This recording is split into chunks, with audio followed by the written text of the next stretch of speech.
Hi, my name is Mew, and I'm going to be talking about. Oh, hi, thank you. I'm actually going to talk about what I do.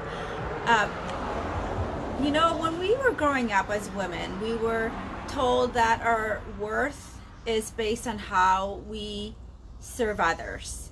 And it could be like even at infancy, we were actually at birth, we're told, hey, as women, our worth is how we serve others. And depending on your background, I'm Asian, so there was definitely more emphasis, like heavy emphasis on serving others and being the woman, the oldest child is also a female. It's common for me to serve my siblings and the rest of their family and like be a second mom kind of thing. My name is Mew. Today I'm going to be talking about self-care and why self-care is important, and why self-care is so important that it increases our productivity and creativity. So let's talk about what is self-care. Self-care is the act or process of how we increase our health, mental health, and physical health. And I'm just going to talk about two types of self-care, and two types. The one type is about how we can stimulate the brain in our body, the cerebellum, to wake up our senses and increase our productivity and our creativity. And two is to deal with the stress. And then the third type is, well, that's for people who've got masters and PhD. That's in like a special field. That's not what I'm going to talk about. I'm just going to talk about the two. That is to invigorate the brain of us, to wake up the brain where we get creativity, and also the second part where we can actually help to deal with the stress. So here, the first part of the invigorating our brain is like when we do like motions or something that's actually repetitive, and especially vigorous walking. What it does is it wakes up our senses, our cerebellum at the very back of our head. And what that does is the cerebellum is the processing and integration part of our brain. So what that does is it helps us be in tune with our senses, or touch or taste and all that stuff. It also be in tune with our abstract thinking. So what abstract thinking is it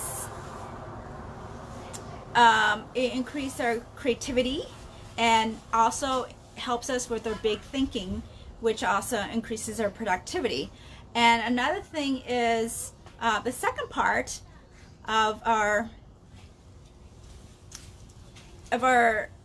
ability to deal with stress is actually to focus on be more present, to really let things go. And that's where we are. There's meditation, there's yoga, and also really be in touch with anything that's living. Like when we attend to anything living, like when we garden, or when we stroke our pets and stuff like that, it really keeps us in tune with the vibration. Everything has a vibration on this planet. I think of us, we have a vibration, like our heart is pumping blood, and so plants have like a capillary, whereas a water flow is back and down. So every living thing has a vibration, and when we are paying attention to living things, we are in tune with the vibration. And what that vibration does, it brings awareness, and what that awareness calms us down. And that's what yoga and meditation does. It just brings awareness, and then awareness to our surroundings and awareness to ourselves. So that's what it is. And what happens if we do not use self-care on a daily basis? When stress happens, stress is basically a trigger, an emotional response of a core memory. something from the past.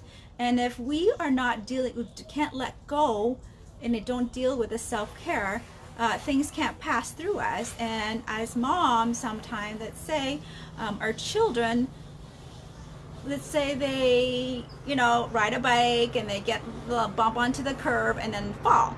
Instead of the support that they need, we start blaming our kids for, like, how could you not be so careful, and and not provide the care that they need. And that's what happens in an immediate situation where we don't attend to our self-care. We just can't let things pass through us.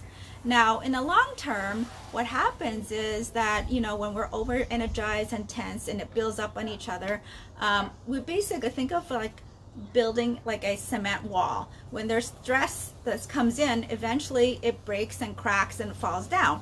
And what happens is our body reacts, and that's why we have terminal illnesses, like we have food allergies, or we have, I've heard rheumatoid arthritis. Hyperthyroidism is pretty common. And I want to share my story where I was living in the world of, of serving others and not serving myself. And what happened was I developed hyperthyroidism, and not until that I address the stresses that triggers me, the cement wall was crumbling down and it surfaced as a hyperthyroidism. So that's why I really recommend focus on self-care. And when should we do it? I personally do it, think about it, every morning. Every morning I go for a walk before I deal with work, before I, put out the snacks for my kids in the morning, because it's, to me, self-care. And I recommend that you do self-care first thing in the morning if you can, is to really think of it as feeding. We know about feeding ourselves with a healthy breakfast. That's like feeding our brain with a healthy breakfast if we do some self-care in the morning and then during the day when we need it. So thank you for watching, and have a good week. Thanks.